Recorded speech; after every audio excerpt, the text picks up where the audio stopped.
Oregano എങ്ങനെ വീട്ടിലുണ്ടാക്കി എടുക്കുക എന്നുള്ളതാണ് ഇന്നത്തെ വീഡിയോ. ഒറിഗാനോ എന്ന് പറയുമ്പോൾ പലർക്കും അറിയായിരിക്കും. പുറത്ത് നിന്ന് വാങ്ങിക്കുമ്പോൾ അത്യാവശ്യം നല്ല വില കാണും. പക്ഷേ വീട്ടിൽ വെച്ച് തന്നെ വെറും 2 ഇൻഗ്രീഡിയൻസ് മാത്രം മതി നമുക്കത് എളുപ്പത്തിൽ തന്നെ ഉണ്ടാക്കിയെടുക്കാനും പറ്റും. പിസയിലും പാസ്തയിലും അറബിക് ഫുഡിലൊക്കെ ഇതൊരു മെയിൻ ഐറ്റം തന്നെയാണ്. മല്ലിയിലയും പുതിനയിലയൊക്കെ ഉപയോഗിക്കുന്ന പോലെ നല്ലൊരു ഫ്ലേവറിന് വേണ്ടിയിട്ടാണ് മെയിനായിട്ട് ഇത് ഉപയോഗിക്കുന്നത്.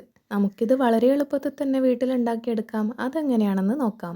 നമുക്ക് കിട്ടാൻ കുറച്ച് പ്രയാസമുള്ള ഒറിഗാൻ എന്ന് പറയുന്ന ലീഫ് കൊണ്ടാണ് ഇതുണ്ടാക്കുക. പക്ഷേ ഇതേ ടേസ്റ്റിലുള്ള മറ്റൊരു ചെടിയാണ് നമ്മുടെ നാട്ടിലുള്ള പനിക്കൂർക്ക. ഇത് പല നാട്ടിലും പല പേരിലേക്കും അറിയപ്പെടുക. ഞങ്ങൾ ഇതിനെ കന്നിക്കൂർക്കൽ എന്നും പറയും. ആവശ്യമുള്ളത്ര ഇലകൾ ഞാൻ പറിച്ചെടുത്തിട്ടുണ്ട്. ഇനി നമുക്ക് വേണ്ടത് തുളസിയാണ്. കുറച്ച് തുളസി ഇല കതിരോട് കൂടി തന്നെ പറിച്ചെടുക്കുക. എന്നിട്ട് രണ്ടും കൂടെ നന്നായിട്ട് കഴുകിയെടുക്കുക. ഇനി അത് വെയിലത്ത് ഉണക്കിയെടുക്കണം.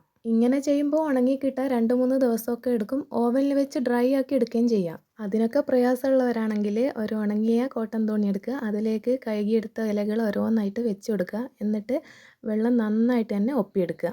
പനിക്കൂർക്കയിൽ ഒരുപാട് വെള്ളം ഉണ്ടാകുന്നതുകൊണ്ട് തന്നെ വെയിലത്ത് ഉണങ്ങി കിട്ടാൻ കുറച്ച് പ്രയാസം ഉണ്ടാവും. എന്തായാലും ഷോപ്പിലൊക്കെ വാങ്ങാൻ കിട്ടുന്ന ഒറിഗാനോ വെയിലത്തൊന്നും ഉണക്കിയെടുക്കുന്നതല്ല എന്നറിയാലോ.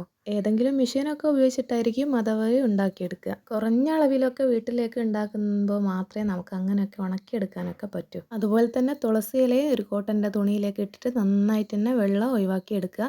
എന്നിട്ടൊരു പഴയ ഫ്രൈ പാൻ എടുക്കുക. ചൂടായ ശേഷം പനിക്കൂർക്ക ഓരോന്നായിട്ട് വെച്ച് കൊടുക്കുക. ആ സമയത്ത് തന്നെ ഇതിലെ വെള്ളമൊക്കെ വറ്റി ഇല നന്നായിട്ട് തന്നെ ചുരുങ്ങി വരുന്നതായിട്ട് നമുക്ക് കാണാൻ പറ്റും. തിരിച്ചും മറിച്ചും ഒക്കെ ഇട്ട് കൊടുക്കുക. ആ സമയമൊക്കെ ആകുമ്പോഴേക്ക് നന്നായിട്ട് തന്നെ ഡ്രൈ ആയി വന്നിട്ടുണ്ടാവും. ഇരുന്ന് അതൊരു ഭാഗത്തേക്ക് മാറ്റിയിട്ട് നമുക്ക് തുളസി ഇല അതിലേക്ക് ചേർത്ത് കൊടുക്കാം. രണ്ടും നന്നായിട്ട് തന്നെ ഡ്രൈ ആയി വന്ന ശേഷം ഞാനൊരു പാത്രത്തിലേക്ക് മാറ്റിയെടുത്തിട്ടുണ്ട്. ഇനി കൈ ഉപയോഗിച്ചോ അല്ലെങ്കിൽ മിക്സി ഉപയോഗിച്ചോ ഇതൊന്ന് പൊടിച്ചെടുക്കണം. നമ്മൾ വെയിലത്ത് വെച്ച് ഉണക്കിയെടുക്കുകയാണെങ്കിൽ ഇതിൻ്റെ നിറത്തിൽ നല്ല വ്യത്യാസം ഉണ്ടാവും കേട്ടോ. ഈ ഒരു പച്ച കളറൊന്നും കിട്ടൂല. അപ്പോൾ ഒരു കറുപ്പ് കളറിലേക്കും ഉണ്ടായിരിക്കുക.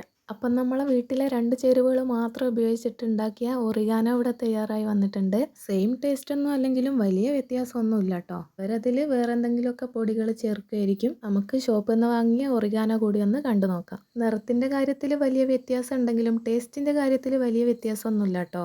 ഒറിഗാനോ ഇല്ലാന്നും കരുതി നമ്മൾ ചേർക്കാതിരിക്കുന്നതിലും നല്ലത് എളുപ്പത്തിൽ ഇതുണ്ടാക്കി ചേർക്കുന്നതാണല്ലോ. നമുക്കപ്പോൾ ഗുണവും മെച്ചം വിലയും തുച്ഛം. അപ്പോൾ വീഡിയോ ഇത്രയേ ഉള്ളൂ. നിങ്ങൾ എൻ്റെ വീഡിയോ ആദ്യമായിട്ട് കാണുകയാണെങ്കിൽ ലൈക്ക് ചെയ്യുക, ഷെയർ ചെയ്യുക, സബ്സ്ക്രൈബ് ചെയ്യുക. മറക്കാതെ ട്രൈ ചെയ്യുക.